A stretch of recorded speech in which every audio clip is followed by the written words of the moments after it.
returning from injury, passing late fitness tests. We're back. Missed a few weeks.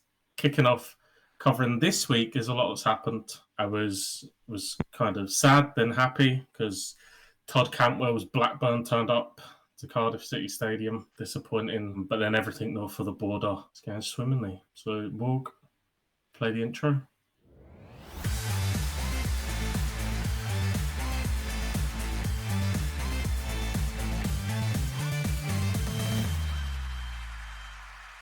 Hello, ladies and gents, and welcome back to the Football Podcast, episode 11 of season 4. My name is Fennan, and joined alongside me, I've got two very important individuals.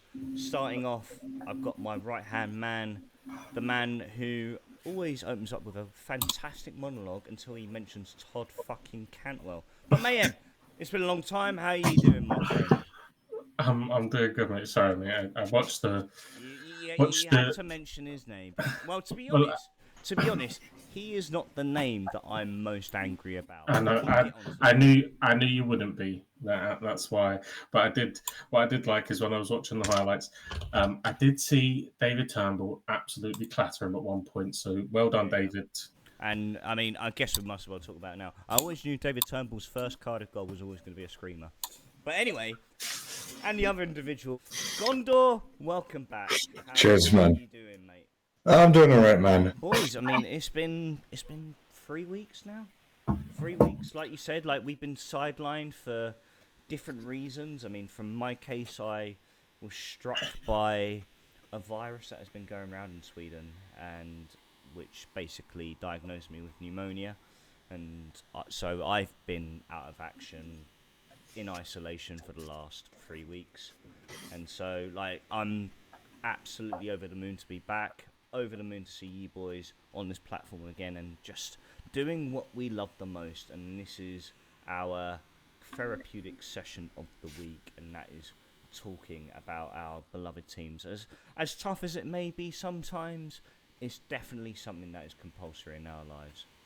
But let's crack right into it, because I'm dying for this right now. But we're going to start off with you, Mayhem. Of course, there's been a lot going on.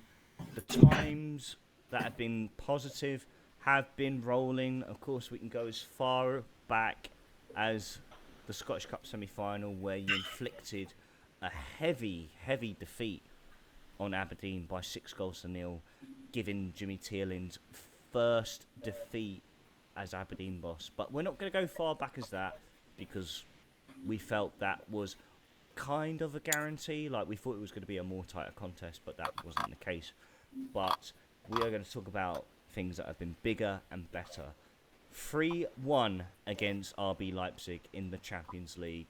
It seemed like when it started off in the first half that it felt like it was going to be rinse and repeat in a way for Celtic in the Champions League campaign, but individual brilliance from Nicholas Kuhn and then that insurance from Rio Hatate late in the game ensured that Celtic ran out 3-1 winners, inflicting RB Leipzig's 4th straight defeat in their Champions League campaign, leaving Celtic comfortably in mid-table as we speak right now, and then following up with a hard-fought 2-0 result against Killie at Rugby Park, which certainly, I mean, at the very least, kept Cash Michael busy. But look, I'm going to hand the stage over to you.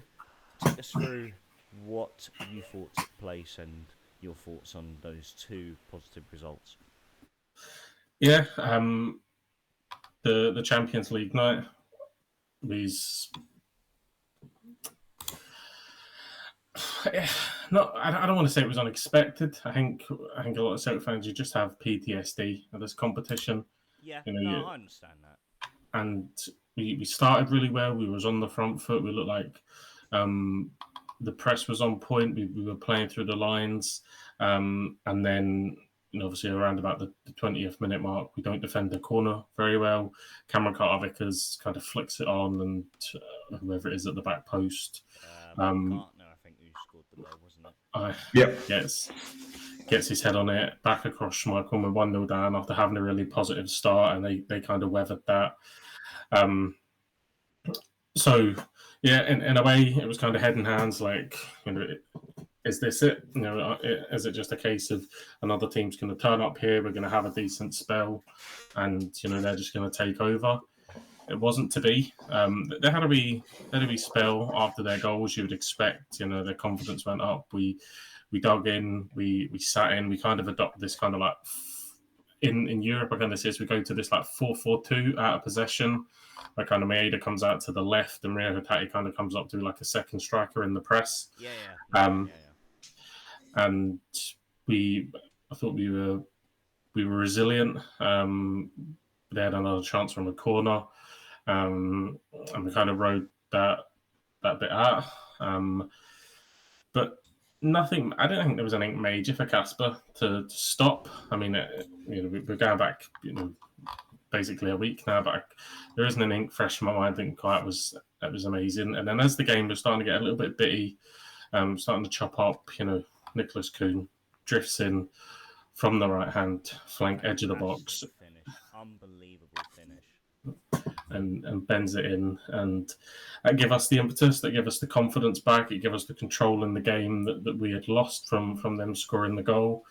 And then we grow into the game. Nicholas Kuhn plays an absolutely incredible ball to Daisy Maeda, and he should finish it and put us 2-1 up there. But he blazes over.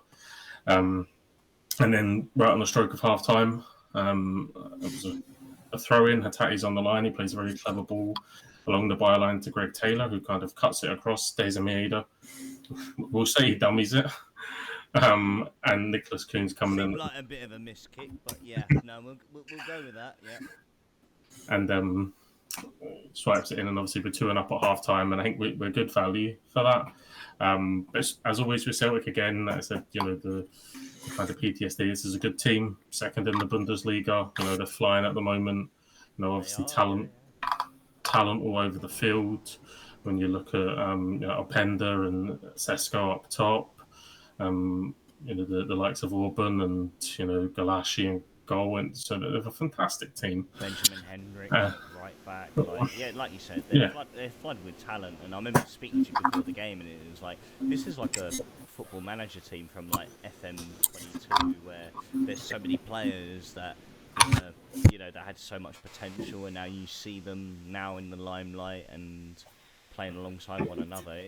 It felt like on paper, initially, it was going to be a very tough contest, but of course, like you said, you carried on, you pushed on in the second half, still looked to be on top. I think Alistair Johnson again. Obviously he crosses the ball that Galashi or whatever his name is, he spills it, and Rio manages to get in and put it in the roof of the net to give us that insurance. But Alistair Johnson's been fantastic. In the semi-final you were talking about, he was superb, just those dynamic, powerful runs from deep. He's always up for the battle. He defends one-on-one so well, and I think they even, a few people have spoken about it as well on different podcasts I've listened to. But people, when we brought in Alistair Johnson, it was a bit of a concern that Juranovic that had left, that he wasn't as good as this guy that was going out the door. Big void to fill. It definitely was a big void to fill, but I think when we've seen the development of Alistair Johnson, where he's got that big move to Celtic, which it was at the time, and then seeing him perform at the international level, obviously they went far on the international stage as well in recent times, and it feels like he's really developed himself into one of those players who you think like, oh God, is he going to be next out the door for a big sale?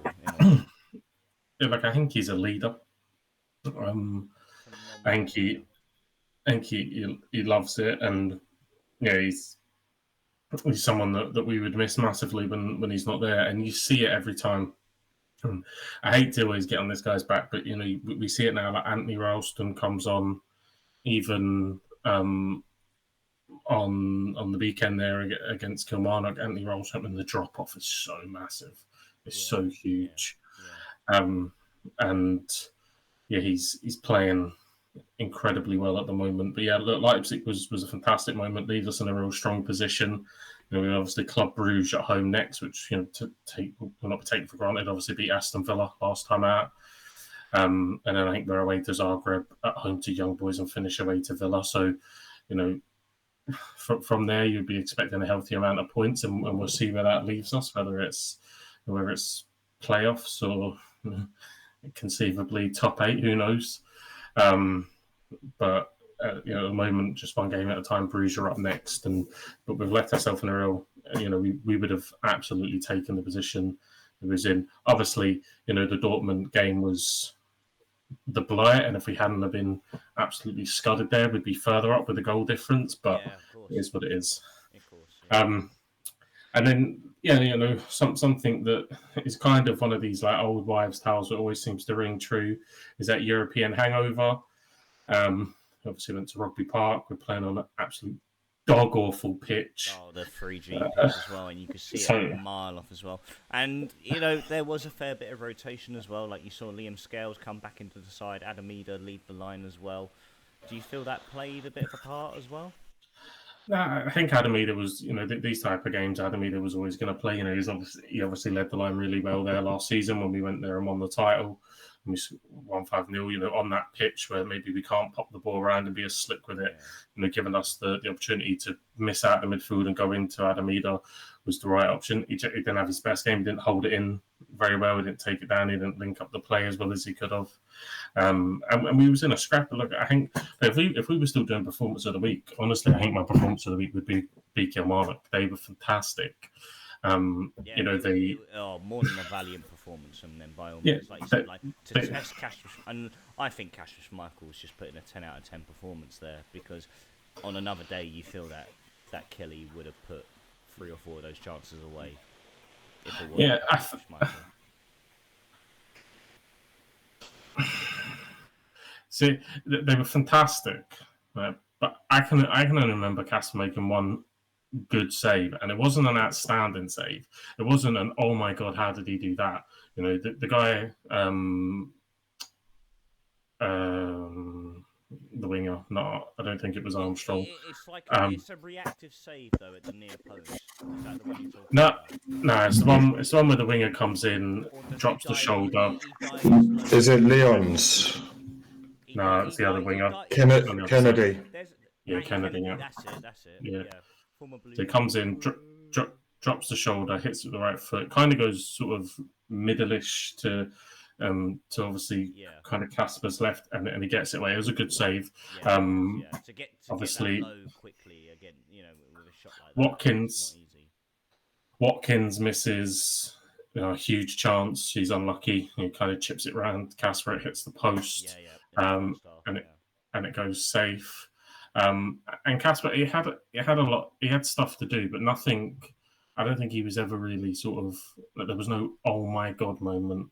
But Kilmarnock, that doesn't take anything away from them. I thought they were fantastic. I thought they defended really well, defended their box, or they pressed really well. I don't think their press was as good in the second half. I think Vassell coming off really hampered them. And obviously him picking up what looks to be an Achilles injury right towards the end of the half was the reason that Callum McGregor had the space, and he obviously floats the ball in looking for Ida. It's in that no man's land. McCrory can't do anything about it, and it bounces in for 1-0. But I was buzzing to get out of there at half time at 1-0 because Kilmarnock were fantastic, and they implemented that really, really well. I think they'll be absolutely fine this season. I know that they haven't started great, but I expect them to go up the table. And I'm looking at the teams above them, the likes of Dundee United and St Mirren, and that. I think maybe Motherwell can sustain it, but I think that they'll reel a few of those teams in, and probably be battling with the likes of St Mirren and Motherwell for. No disrespect to United. United have started really, really well, and I think they're playing fantastic football at the moment for them. But I just think that the consistency, Motherwell have had that squad together for a little bit and have been kind of pushing. St Mirren have been there, done it before. Same with Kilmarnock. I think that they'll reel them in, and the top 6 will be us, Aberdeen, Rangers, and then pick who do you hedge your bets on. But some variation of Kilmarnock, St Mirren and Motherwell. Yeah. Well, I was gonna touch on Aberdeen quickly because they've opened up a huge, you and Aberdeen have opened up the huge gap on Rangers at the moment, where it's 9 points now, and what are your thoughts on Rangers, like as like an outside perspective, obviously being a Celtic follower, by all means, like you keep your rival, you keep your enemies closer, as they say. And, what are your thoughts on the whole situation at Rangers at the moment? Shite. Just ha ha ha ha ha. Yeah, that's it. I think they've a shite team. They have a manager that's lost his head. I think Philip Clement is a competent manager. I think he showed that in spells last season. Yeah. But I think he's drunk a wee bit too much of the Kool-Aid. And he's kind of now getting lost in the gold, in the goldfish bowl that is Glasgow, and he's been kind of consumed by it, and he doesn't really want to admit that he's got severe limitations within the squad. I mean, if you look at the Rangers team, like honestly, and I'm not just trying to say this to piss people off. I look at the Rangers team, right, and right now we don't even come into the conversation. Right now, I look at the Aberdeen team, and I think, how many of those Rangers players would get in the Aberdeen team? Oh, it's you're kind of thinking, well, and that is an incredible just lack of responsibility, a lack of application, and a total disregard for just basic care of a football club that Rangers are in a position where they are scrapping with Aberdeen like they were when they were promoted from the Championship. And okay, we're in a title fight. That's different. Aberdeen have gone above and beyond and have delivered an incredible set of results, and they're matching that. That's completely fine. But to be 9 points after being not even in December, and fans saying that with hearts coming to that, we've got to win. We've got to win because they're kicking the day off and they're 12 points behind. Yeah. That kind of shit is unacceptable. And how long has he got? I don't know. Can Rangers afford to sack him? They just posted losses of 17 million. This is it. Like, they posted losses, and they are 9 points adrift of not just Celtic but Aberdeen as well. I honestly think, from an outside perspective, I feel he'll be under review by Christmas, if anything. Well, I think he's got a massive cup final in December. Yeah, he does. Because if they lose that, then we overtake them for the amount of trophies that we've won, and no longer can they say they're the world's most successful club, and that could spell the end for Philip Clement. And then the merry-go-round starts again, and who may they look to get? Anyone that comes in is on a shoestring budget. I mean, 17 million, and this was, if you look at their financial results, this is the highest ever amount of money they've ever made, and they're still losing 17 million. No, it's ridiculous, and the fact they are, from a Rangers point of view, they are severely underachieving right now.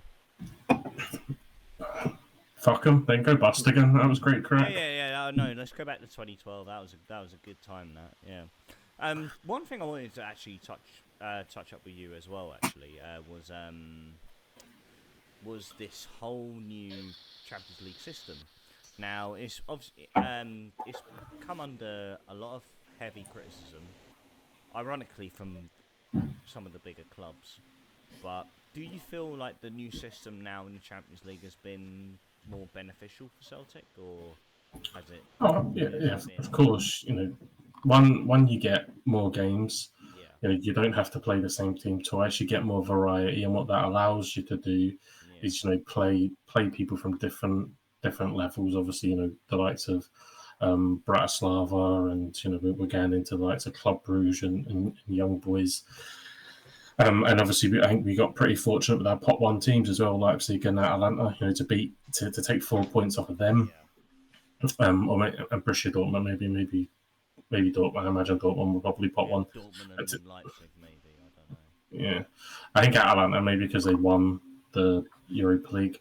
Anyway, ultimately to come away with 4 points was decent, and now we kick on. So you can get why some of the bigger teams are a little bit pissed off about it, because normally they're used to just stamping groups out because they're playing, 2 smaller teams and one, maybe one big team, or maybe they get a lucky draw. So, Real Madrid have got it tight. They're languishing down. Arsenal are languishing down as well. But that's what the Champions League is. You have to play the best teams. If you're going to win it at some point, you're going to face them. And I think it just allows that pot of wealth to be distributed a wee bit more evenly, for wins in the Champions League, and it's been really super beneficial for us.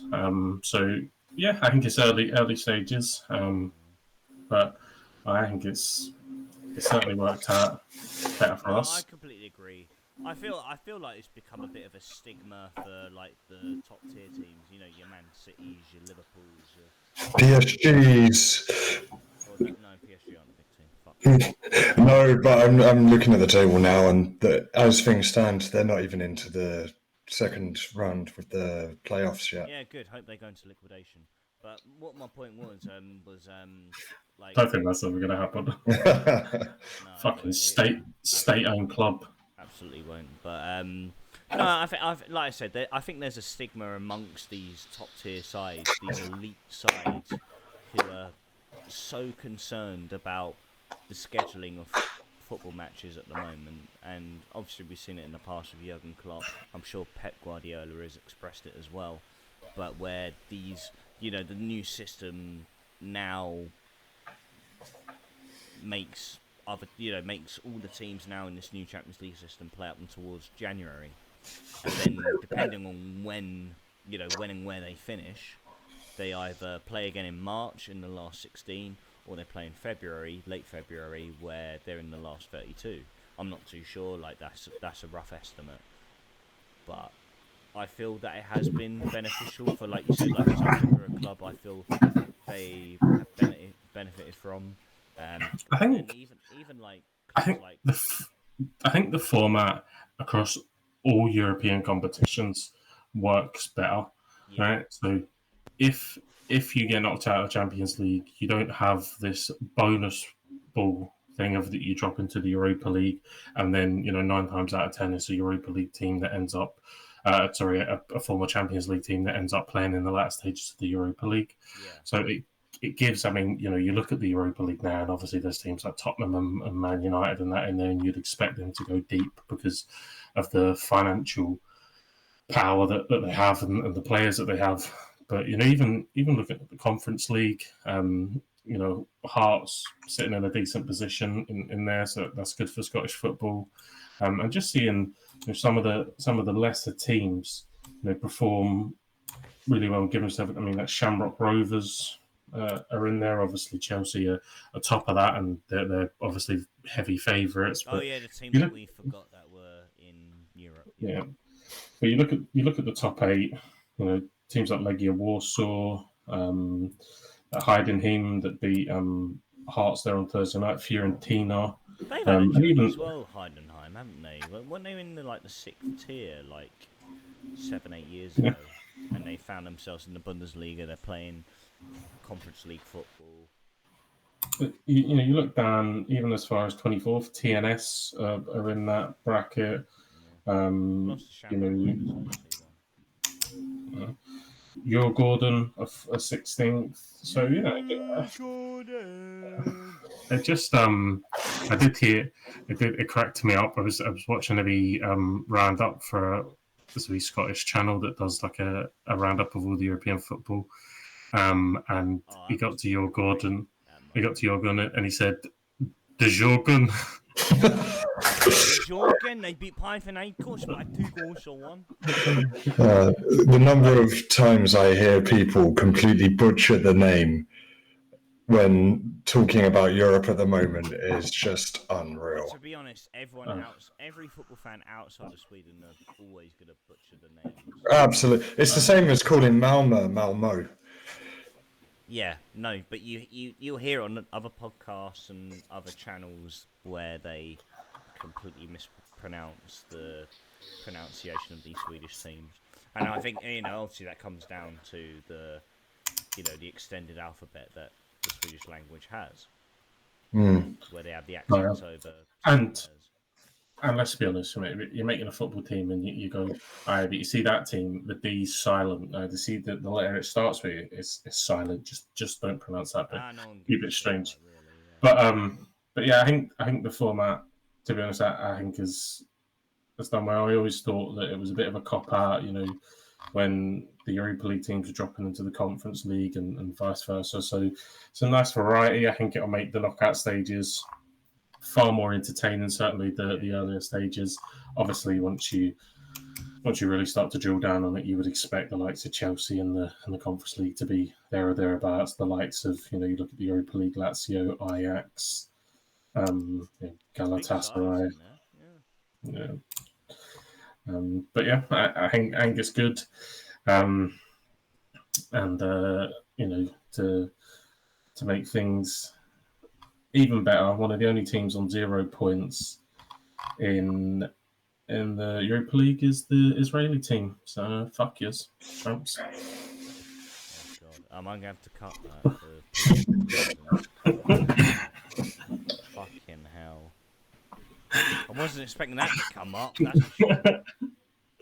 Fucking war on Amsterdam. Can't take you anywhere. I mean, could have done worse. Could have said the other team on 0 points is the Russian team. No, who cares? It's a Ukrainian team. It's well, cutting out the last 30 seconds. Right, what have we got next? We've got the Bluebirds, South Wales hysteria mixed in with a bit of depression. You know what? It's so conflicting. It's really conflicting because if we recorded last Monday, I'd be in the most jolliest of moods that I've been in a long time. But then, unfortunately, we decided to drop the ball against Luton and Blackburn back to back. Now, I'll start off with, and of course, the talk of the town right now is Omer Riza. And if we take those 2 losses out from Blackburn and Luton, I think, going 6 games undefeated, 4 wins, 2 draws, and there were 2 very good draws as well. Away to West Brom, who are a team that are competing for playoffs as we speak, and Bristol City, who are a rival, going away to their place to take a point. It's not a bad outcome, I must say. But, if you look at it on paper, I think in recent years, and I may be looking through this through Cardiff City tinted glasses, I think that Omer Riza has arguably had the best interim manager transition that there has ever been within the English football pyramid. And like I said, people can comment and say oh well, Ole Gunnar Solskjaer did all right at United when he first came in as interim manager, or whoever. But I think the football we're playing right now is night and day to what we were playing under Errol Bullitt, where we were so slow, so lethargic coming out the back. I think Omer Riza is putting a lot of faith in the squad and has given the opportunities to some key players like Ruben Colwill, who is always the talk of the town, it feels like right now, with Cardiff, who is our main talisman, the heir to the throne of Aaron Ramsey, and all that stuff. And he's put his faith into Ollie Tanner to start on the right side, and I do feel we're playing much better football under Omer Riza right now. I think we're a lot more confident. We're a lot more expressive in the way we play. Like, we're faster, we're quicker. But I feel, after those six fixtures, we went undefeated. It felt like complacency really kicked in. We went to Kenilworth Road, which is always a tough place to go to in the Championship. It's a narrow pitch. Like, the conditions aren't always going to be 10 out of 10. And it felt like we were trying to sort of play the Cardiff way as we did at home on a narrow pitch, and Luton were very quick and observant to shut us out very quickly, to the point where we couldn't string more than 2 passes together. And, we gave away a lot of set pieces, and, it got to a point where they took one of those, and it comes with a lapse of concentration. And that's the big issue we have defensively, is those fine margins of maintaining that composure. Like, they get a ball to the corner, ball comes in front post, and Jacob Brown, comfortably heads home, in off the bar, no one round him. And if I'm honest, if there's something that I've discovered in that game, is that I don't quite like football players doing the gritty when they score. Now, Jacob Brown, yeah, good player and all that, yeah. But someone definitely needs to check his ID and make sure he's definitely over the age of 10. If you're doing the gritty as your celebration, grow up, you fuckwit.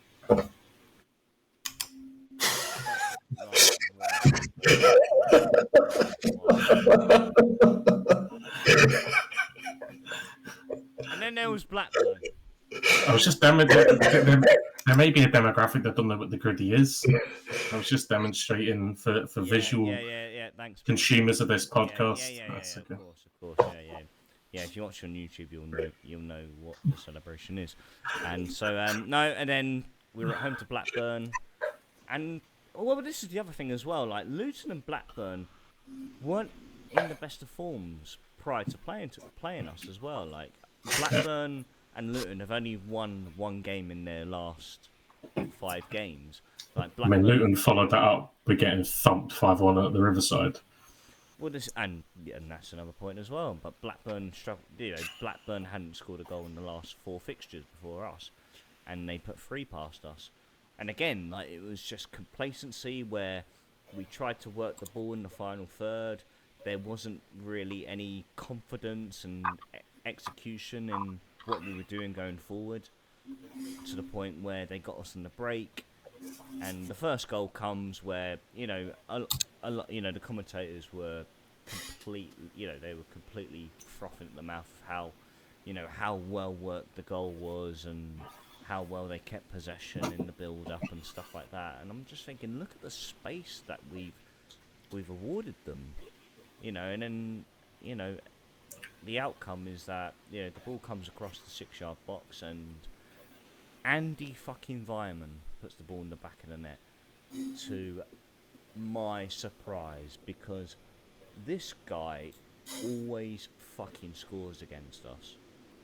Whether he's playing for Bristol City, the Wurzels, or he's playing for Derby County. I didn't even know he played for Blackburn prior to that match. It feels like this cunt's fucking played for every championship team under the sun, bar us. And he always scores. He always fucking scores. Finds himself in the back post, he pokes it home for the second goal as well.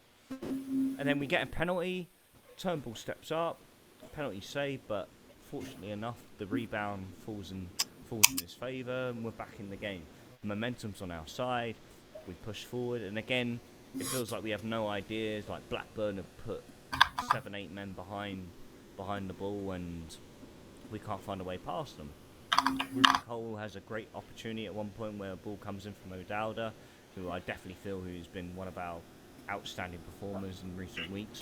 Fantastic ball in, Cole headers, and it's a great save by I can't remember who the keeper. Pears. It's Pears. It's actually pronounced Pears, yeah. And I'm not even joking either. But then the third goal is what really frustrated me, because the ball comes over the top. Lewis Baker has just come on. Ball over the top. and Gutas is begging for this lino to flag for offside. He looks over his shoulder 3 times, and within that time frame, Lewis Baker has taken the ball under his control, in his stride, he's cut in, and he's bent the ball in the far corner. And this is one of the big problems I have with our defence at the moment, and that is playing to the whistle. You can't rely, and again, and it comes under complacency as well, you can't rely on decisions being made unless the whistle's blown. And that's a big problem that I had in that game against Blackburn, where when the balls come across goal to Vyman to tap in twice, not once but twice, and Jack Hannock, instead of making an effort to try and dive across goal and make a save, he's throwing his arm up for offside. Play to the whistle. Play to the whistle.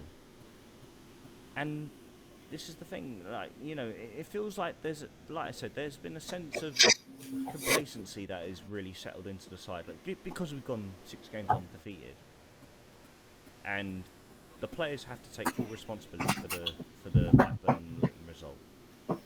And because it's so tight in the bottom half of the table, from 24th up to about 15th, where Sheffield Wednesday are, there's like a point between us, or we're on the same level of points, and it's just down to goal difference. If we come back after international break and beat Sheffield Wednesday at Hillsborough, we can go above them, depending on other results. And so it almost feels like those last 6 games where we've absolutely grinded and gritted our way to results, like the Norwich result, like unbelievable comeback, fantastic performance, great show of character to really persevere, getting the equaliser, then going on to get that winning goal. That's the character that I feel that Omer Riza is instilled into the side right now. But we can't afford to get complacent either, because we've been in a good run. Because those two losses has dragged us back into the bottom 3. I know. See, when you have Cardiff at one point was a really unattractive proposition. You're rooted to the bottom. Bullet had left. You've got this fucking absolute clown figure that's running the club, right? So, probably people are a little bit standoffish, but surely, right, once you've put together this spell, you're 6 unbeaten, surely it becomes more of an attractive proposition. Surely that's the time when you go out, because this guy, in essence, is interim manager. Surely you go out and you go, right, look, this is now this. You can see what we're capable of, and you go and get the person. I don't know if they're waiting. Obviously, we're going into an international break, and they are maybe looking to put someone in over the international break. But how much longer are you going to persevere with an interim manager that's now starting to tail off?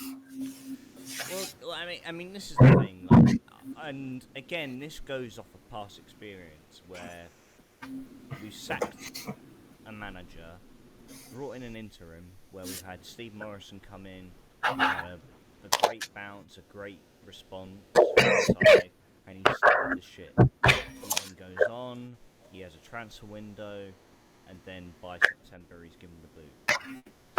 And, with Mark Hudson, who had a shorter tenure at the club, give him the job in October, steadies the ship, in essence, but then gets given the boot in January.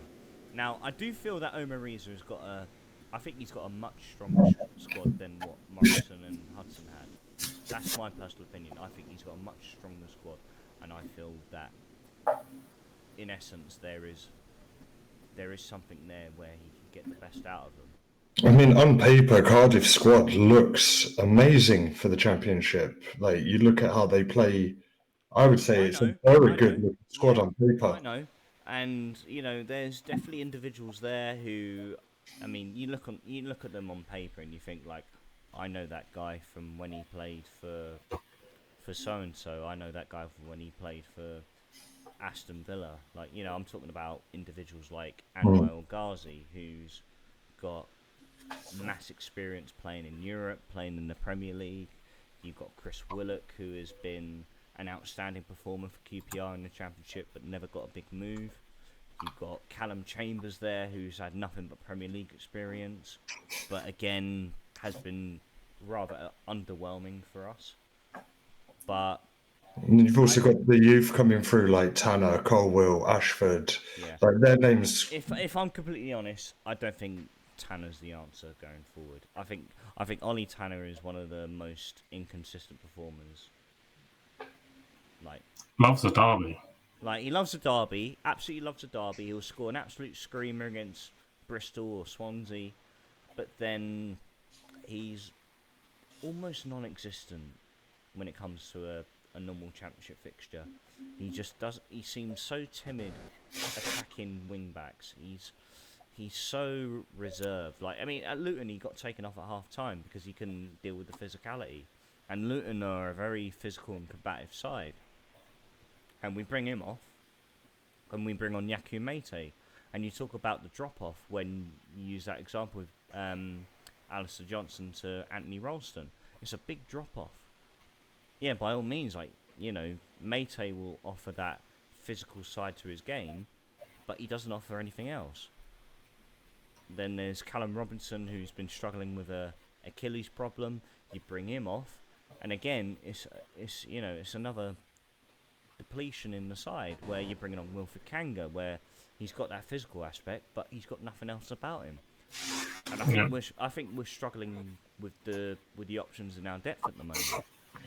And look at the attacking areas has been a massive problem at Cardiff for quite a while now. Yeah. Really, you could argue since Kiefer Moore left the football club that he has never been adequately replaced. No, I completely agree. And Errol Bullitt seemed to have this fetish with bringing in utter lumps. I mean, I imagine if we'd have done another holiday in Cardiff, he may have fucking signed me. So, you know, he just seems to have this real. He just wanted to persevere. Like, I'm going to find this tall, athletically strong, like he was searching for Erling Haaland in the fucking Championship, and he kept coming up short every single time. Yeah. And you know, I feel a bit sorry for Robbo because I always think there's a player in there. You know, whenever I see him, I think, there. Yeah, but you know, can you keep saying, look, this guy, if he can't stay fit, you know, when do you pull the plug? And ultimately, an interim manager, we've seen this. Like you've just detailed it out. We've seen this script before. He cannot be given a window. Right? Because he'll be a cheap option and he'll be easily disposable. So that they need to go and get someone that is going to be your man for at least 10 months and give him the window and allow him to at least implement some kind of player that he wants to work with. Because I can't imagine many managers are going to turn up, say, right, you know, say in a perfect world you go to Cheltenham and get Jones in. Yeah. I can't imagine he turns up in the training ground and goes, yeah, we've got some top strikers and work with them. This is the thing, like, you know, would I back Omer Riza to have the job to the end of the season? Absolutely. Will he get backed in January? Absolutely not. He absolutely won't. I think Vincent Tan has... I feel like, you know, there's always been that little window where he's felt like, you know what, Errol Bullitt, here you go. There's $2 million for David Turnbull. Oh, you know what, Steve Morrison, bring in Tommy Doyle, bring in Cody Drammer. You know, I know they're loan deals, but there's definitely going to be they were good loan deals. There's going to be a fee involved, isn't there? And it's going to be rinse and repeat again. But I don't get the scouting behind. I don't get the scouting department. I don't get the recruitment team at Cardiff. I don't know who it is or who Tanner. Structure isn't there, mate. That's not Tanner. Who Tan is employing. I don't get who goes up and watches David Turnbull and says, he is a £2 million player. I can only imagine that we told them that Matt O'Reilly was David Turnbull and they couldn't believe they were getting him for £2 million and David Turnbull turned up. Mate, Vincent Town watched him on YouTube and thought, yeah, he'll do. That's what he's done because there's no structure at the club. When it comes to financial dealings, when it comes to play in, like you were signing Nat Phillips, the guy was chased back down the fucking road, right? And anyone that's consuming this podcast that watches the championship, and supports the championship club, they're all going to say that we're a Diddy league. Fucking Scotland. Nat Phillips got chased back down the fucking road. I told you when you were signing him, he's a fucking bomb scare, mate. You don't want to go anywhere near him. I knew that. Right, but apparently the recruitment team at Cardiff didn't fucking know it. What did I say to you in March? Bomb scare. I think he fits the system better than what he did at Celtic, but was far from the answer of what a team needs in their back line. See the hate, right, that Harry Maguire gets, right? Yeah. Nat Phillips isn't getting enough hate because he couldn't lace Harry Maguire's fucking boots, right? This guy is awful. He's stealing a living. He's a terrible football player, and I wouldn't put David Turnbull in that bracket. I wouldn't say he's a terrible football player, but I couldn't believe we got any money for him. And then I felt kind of bad because I heard it was used that were linked with him, and I thought, oh god. To be honest, if I'm being completely honest right now, I prefer him in that midfield than Siopis. I feel, but he has no engine, right? Turnbull, if you give him, see why Turnbull did okay for us, right? Was because we dominated the ball. We're having 70% possession, right? We're pinning teams back. Teams are coming to absolutely park the bus, right? We're pinning teams back. He's getting the ball, maybe 20, 25, 20 yards to goal, and he'll let fly or play a little slip ball. But in the Championship, where it's like a basketball match going back and forth, he hasn't got that engine. He hasn't got that physicality, although he absolutely flopped Cantwell, top boy for that. Right, and he isn't getting in that pocket, right, to go and affect the game. Controversially, and this will go down controversial with Cardiff City supporters, right? But bearing in mind that I watched this guy for 2-3 years, right, when he was with us, right? He would be a better fucking striker option than half of the guys that you've got. No, he isn't going to get in behind, but neither are any of the other guys, bar Robbo. But see if he starts getting that ball on the edge of the box and like 20 yards from goal, right? That's when he becomes and he can affect play, right? He can take it in. He doesn't have this brutal physicality, but he'll drop off. He'll play balls, right? He'll maybe get Tanner involved a bit. He'll get O'Dowda involved a bit, or Willock, whoever's on the wing, right? That would probably be a better option because what he wants to be is a number 10. That's what he wants to be. Yeah. He wants to be a 10. He's got an eye for goal. That's a big thing I noticed about David Turnbull. And to be honest, I don't think it's controversial what you say whatsoever. I mean, I feel Robbo is our main man, by all means. When it comes to striker, eye for goals, Robbo is our man. Like, I feel he's really demonstrated that in recent weeks. He's demonstrated in pre-season. He knows he can do it.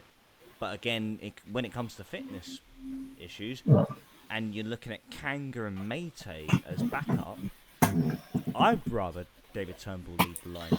If you put Turnbull into drop off, and again, I'm talking like I'm a fucking football manager with years of experience, but you start putting him in that position, getting Ruben Colwell running off him, getting O'Dowda or Willock or Tanner or whoever's on the wings going beyond him, and then a wee bit more security. Whoever's in that midfield to screen a little bit, he would be a far more effective player. Yeah.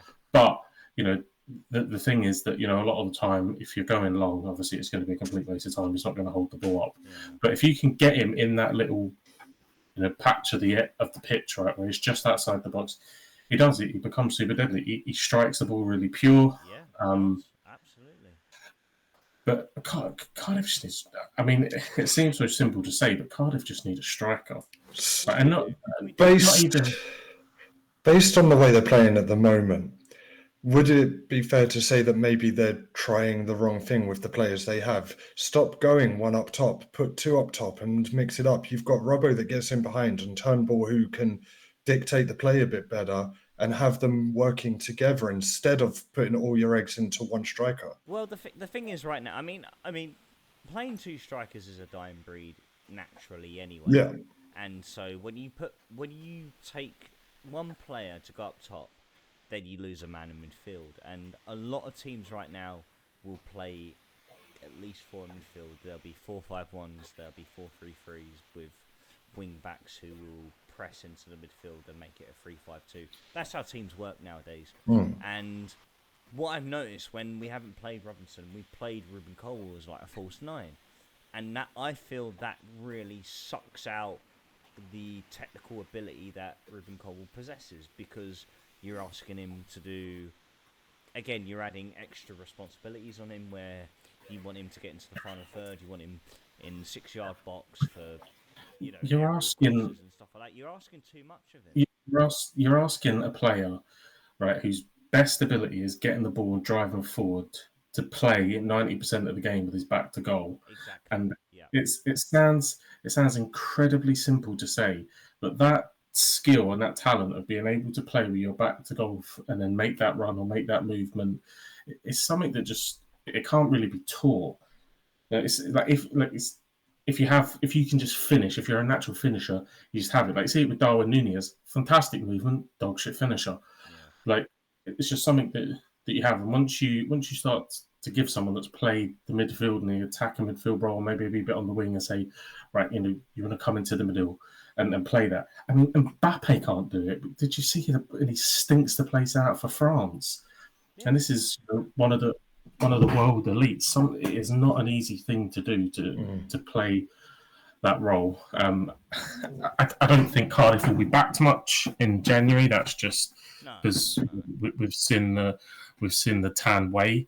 But I think number one priority for me, from what I've seen, and from what we've seen in past seasons as well, because I don't think you can just rip up, what Errol Bullitt did last season. There's the foundations there of the team that can push, to the top half of the championship table. But you don't even need a fucking, you don't need a fanatical clinical finisher that's going to bang 30. You just need this guy that's going to pop up and score 12, 13 goals. Well, I mean, this is what I was going to say, right? Because, you're absolutely right with Bullitt setting those foundations. I think we had a fantastic transfer window. I think this is the strongest squad we've had in recent years, but it was just unfortunate where his philosophy just didn't work. It didn't click, and we just couldn't win games whatsoever. And this may be quite controversial, and any Bluebirds out there who are listening have every right to call me out in the next couple of months, but I do feel that we have someone in the ranks. If it's not Robbo, there's definitely someone in the ranks who I feel could be beneficial to us the way we play right now. When it comes to getting on the end of crosses, being in the final third, who could take the ball down and create opportunities, I think we got that man in Keon Atete. Now, like I said, this could be, I could be completely wrong about it. He could come back from injury and he could be an absolute donkey.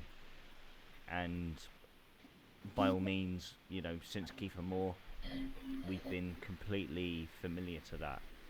But I feel that with Keon Atete's ability and the way that Omer Riza wants us to play right now, I feel that he's got the right traits that can be a sufficient backup, to say the least, to Robbo.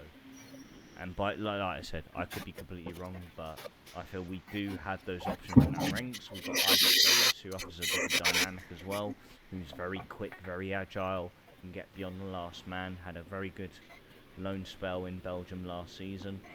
We do have those options, I do feel. And I feel Omer Riza will give the opportunity to those individuals. But again, it all comes down to fitness and maintaining their performances when they come back. They're long layoffs, and so they'll definitely be rusty when they return to the first team setup. But I feel Atete and Isaac Davis could be a huge addition to us, and they'll feel like 2 new signings for us.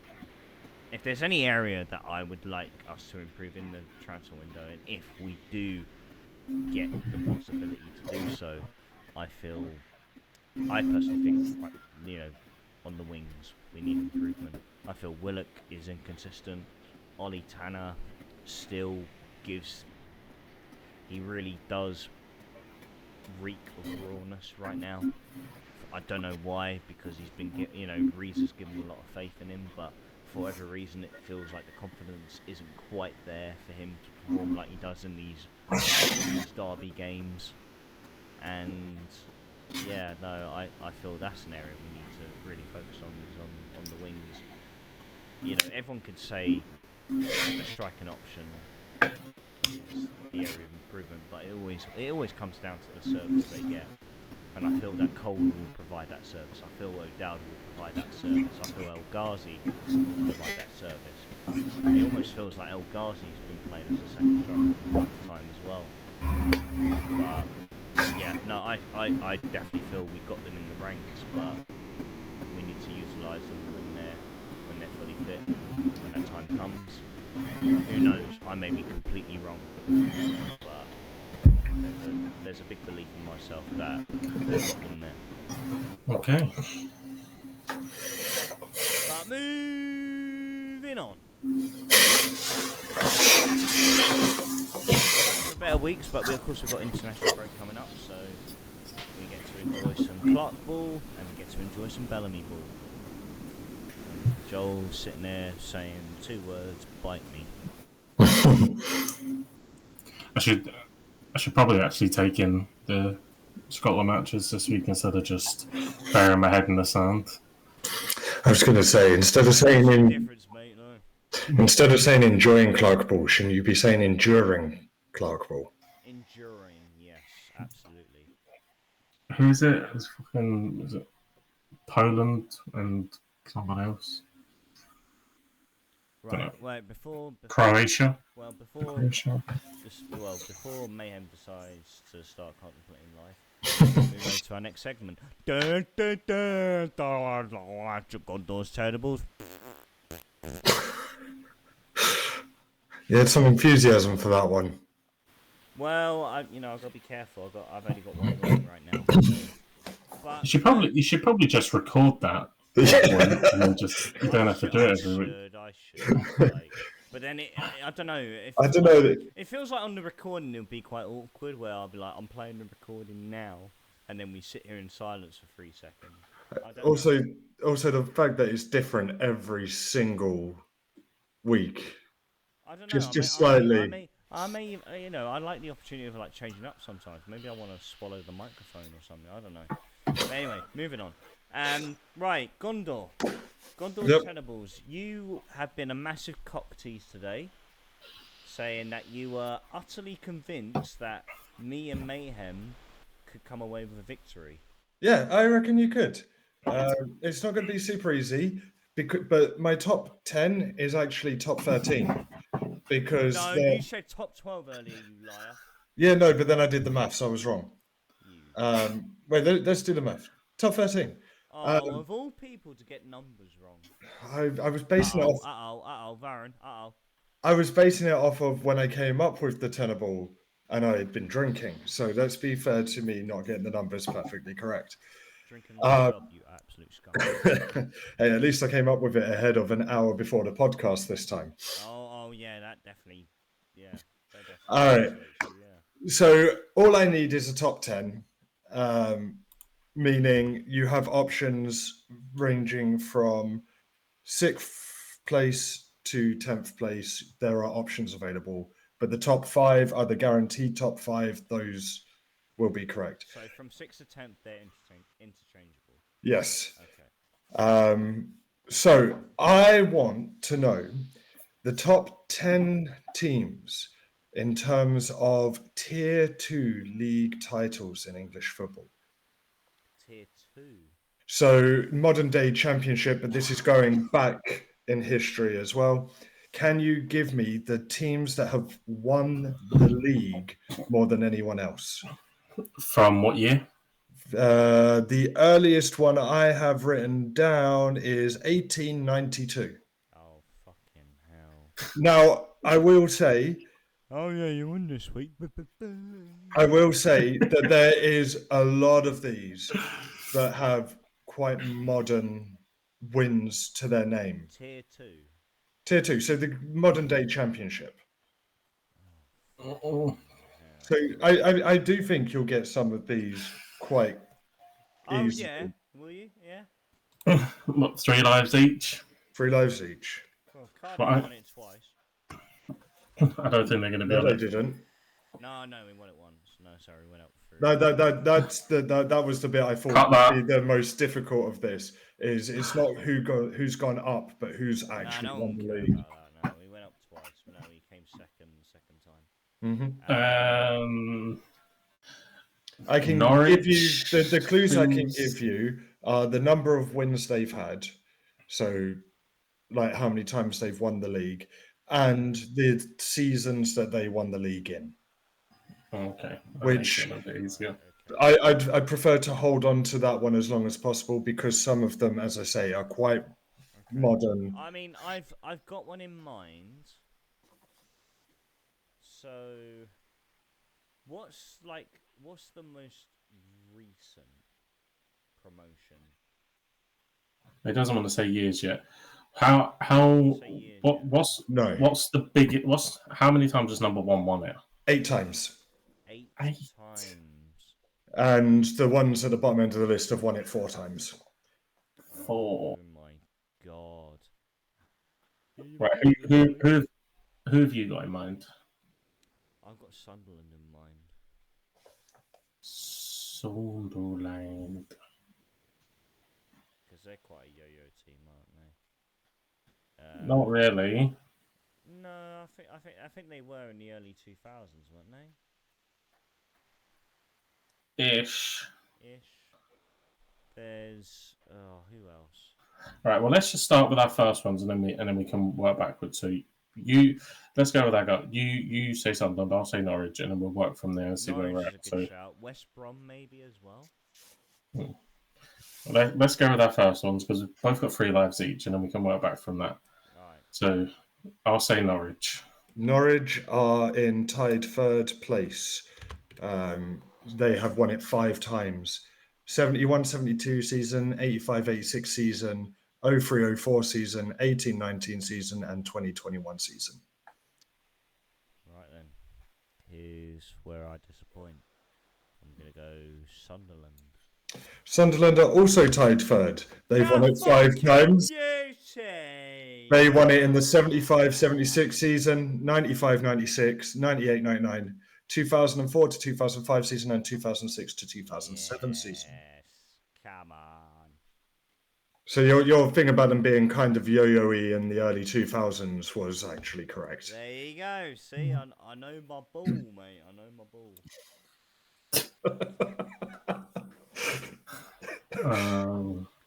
Fair dues. Let's think. Who was pretty? Yeah, West Brom were pretty yo-yo-y. West Brom's a good one, I'd say. And they've been around for a long time. Crystal Palace were pretty yo-yo-y as well. Palace is a good shout. I don't know how many times they've won it outright though. Leicester. Oh yeah. Oh mate, yeah. Yeah, I'm gonna go Leicester City. Leicester City. Leicester City are number 1. They have won it 8 times. So they won it in the 1924-25 season, the 1936-37 season, the 53-54, 56-57, 70-71, 79-80, and then the point where I really didn't want to give away any years is for this sort of reason. They won it in the 13-14 season and the 23-24 season. Yeah, we definitely would have got 24. Right, well, I'm going to go with the option that me and Mayhem have been flirting with, and that is going to be West Bromwich Albion. So West Bromwich Albion are unfortunately not in it. They've only won it 3 times. 1901 to 1902, 1910 to 1911, and 2007 to 2008. Mad, bro. Playoff merchants. Words of Richard. Watford. Watford, yeah. Or like Birmingham or someone. Birmingham. Nah, no. Birmingham. I'm going to say Watford's a good shout. Watford. Watford have never won it. Wow. Playoff merchants as well. Watford have never won it. Wow.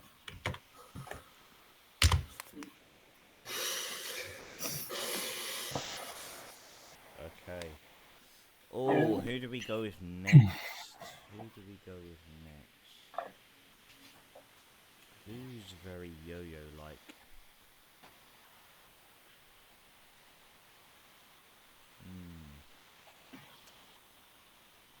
There's definitely someone that we're missing who is blatantly obvious. Yeah, I've got two in my head. I've obviously got Burnley because of their recent. Burnley's a good shout. I was thinking like Sheffield United, maybe. Yeah, I was thinking Wolverhampton Wanderers as well because they were. Wolves. That's my guess. Wolves are one of your 4-time winners. They won it in 31-32, 76-77, 2008 to 2009, and 17 to 18. So how many have we got? You have currently guessed 1, 2, 3, 4. So you've got 6 more to guess. 6 more to get. Wolves is a good shout.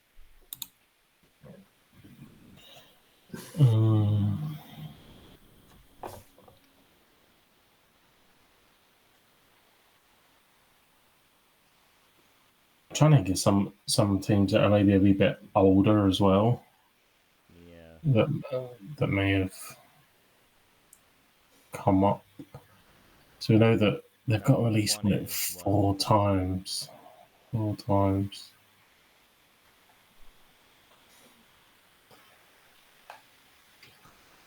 Have Sheffield win it? Or did they come second?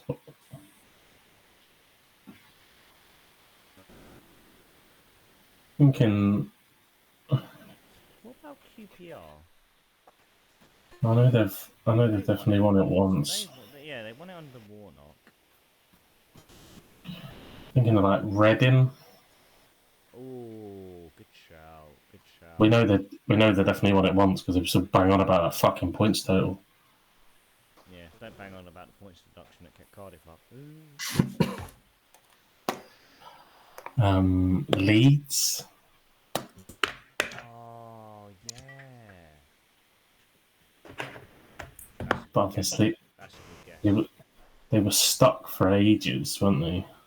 But before that, they were pretty successful. Yeah, thinking in the past, like I bet they've been up and down. I'm gonna go Leeds United. Leeds have also won it 4 times. They won it in 1923-24, 63-64, 89-90, and obviously 2019-20. That's a solid guess.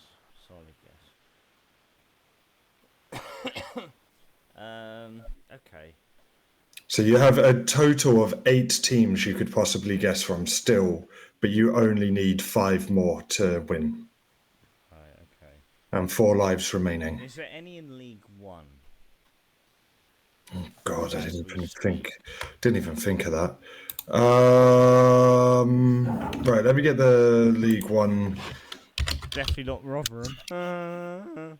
League One table. Let me have a look at this just to double check. Yes, there are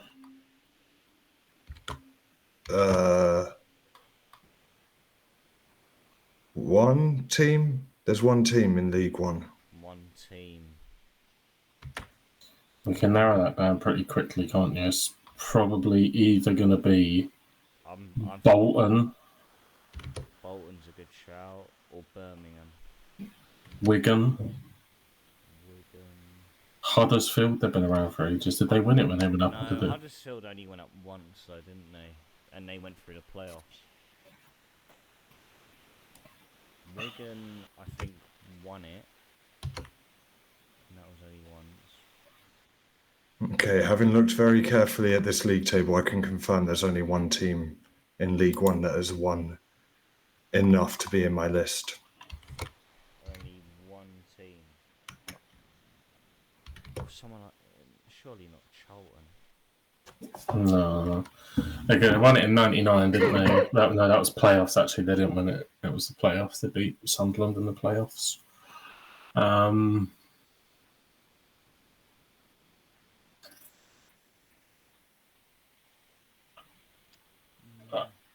And then they're in the championship, and obviously in our lifetime, they went up, and then they was up for a little while, and they got relegated and just fell. I'm looking at like teams like Coventry. Like in the early days, like Coventry, that would have been. You know what? I'm gonna go Coventry. I'm gonna go Coventry. Coventry only ever won it in the 1966-67 season. Oh, fuck off. Playoff merchants. I'm gonna just because of their recent form in it, and hoping that they've won it a few times a little while back, I'm gonna say Burnley. Burnley are one of the teams that have won it 4 times. They won it in 1897-98, and then 1972-73, 2015-16, and 2022-23. So 1, 2, 3, 4, 5. You can have 2 more that have won it 4 times, and then you've got the team in second place and another one in third place. I'm trying to think of the League One team. I'm gonna go with Reading. It's not Reading. Reading have only won it once, I believe. No, twice. Reading have won it twice. 2005 to 2006 and 2011 to 2012. Yeah. I wonder if there's any more like Prem teams in there. Is there like a Nottingham Forest? I can tell you that there are Premier League teams in there. Yeah, Okay. is a good shout. Yeah, I think I'm going to say Nottingham Forest. Nottingham Forest are not one of them. They missed out just. They've won it 3 times. So there are several Premier League teams in there, several Championship teams in there, hang on, and a League One team. I think we've missed a big one here. I'm gonna go with Southampton. No. Oh, fuck off. Southampton have never won it. What about... No, not Bournemouth. Fulham? Yeah, Fulham's a good one. Brighton? Fulham have never won it. Oh, Fulham have won it 3 times. Brighton won it? Brighton have never won it. Have they not? No. I think they must have won it once. I think they come up as champions, didn't they? Yeah. Or did they come up runners up? They might have come up in second place. Oh, okay. Alright. I thought Chris Hughton took them up. They could have done, as I say, in second place, because they've never won it according to this. Right. Well, I mean, I'm pretty sure I'm out of lives now. Yeah, I think I am as well. My next guess would have been Ipswich. Ipswich were not on the list either. Okay. Ipswich won it 3 times. So the other teams that won it 4 times, Newcastle United won it 4 times. Okay. 64 to 65, 92 to 93, 09 to 10, and 16 to 17. Middlesbrough have won it 4 times. Oh, Borough, fuck's sake. That's a clear daylight one. Liverpool have won it 4 times. Fuck off. All we managed to do is that. No, none of us would have said Darby, you actually, one of you at one point went, I've got to think about the teams that have been in the top for a long time, you know, the ones that have been there for ages. Arsenal have been in the top tier for... They've never been relegated, mate, Arsenal. Yeah, exactly. Like, Derby County have won it 4 times. Derby have been up there. Birmingham City have won it 4 times. Oh, we were flirting with them as well. Then in tied third place with 5 wins, the other Sheffield team. Sheffield Wednesday have won it 5 times. They were quite successful. And in second place with 7 wins of Tier 2 football, Man United. are the Manchester City. Man City. Do you know what? Right, I had some when I was like when you were talking about League One, I was going to say like what do you think about City, because obviously they went up through the pyramid, but I never thought they were going to be. No, I didn't think it'd be 7 times. Yeah. I didn't think they would have won it 4 times, mate. To be honest, they won it once. I only remember the Sean Goethe era. That's it. Yeah, they won it once in the 1800s, 5 times in the 1900s, and then obviously the big one that will forever be memorable to them, 2001 to 2002. Yeah, that was the one. Yeah, that was when Sean Goethe scored like 30, 40 goals. The 1800 one, so I should have known I was there. Yeah, they won it in 1898, 1902-03, 1909 to 10, 27 to 28, 46 to 47, 65 to 66, and 01-02. Yeah, well, there you go. You beat us again. Yeah, I have to say, I was really happy with the idea of this one. Yeah. And you're like, I think you're going to win today. Fucking I honestly did. Liverpool. No, but Liverpool was one of the interchangeable ones. Liverpool, you didn't have to say. Oh, yeah, that was chestnut, yeah. Because if you never said Liverpool, you still had Birmingham, Derby, Middlesbrough, and Newcastle to choose from. Yeah, Birmingham and Derby, I think they were definitely ones that we were. Middlesbrough, you could have probably. Borough, we should have got. Borough, definitely. And once you've got those 3, you've cleared off the other, all of the 4-time winners. So you would have never had to think of Liverpool. Yeah. Well. Never would have. Oh well, better luck next week, I guess, for us. Yeah, 100%. But, gentlemen, thank you very much for joining me this evening. Good to have you both back. Good to be back in the old routine of being on this platform and just basically releasing our thoughts and being, like I said, it's therapy for us. Complete therapy for us. Ladies and gents, thank you very much for tuning in. If you are new to the Football Booth podcast, we are available on all audio platforms, including Spotify, Apple, Audible, everywhere. That's where we are.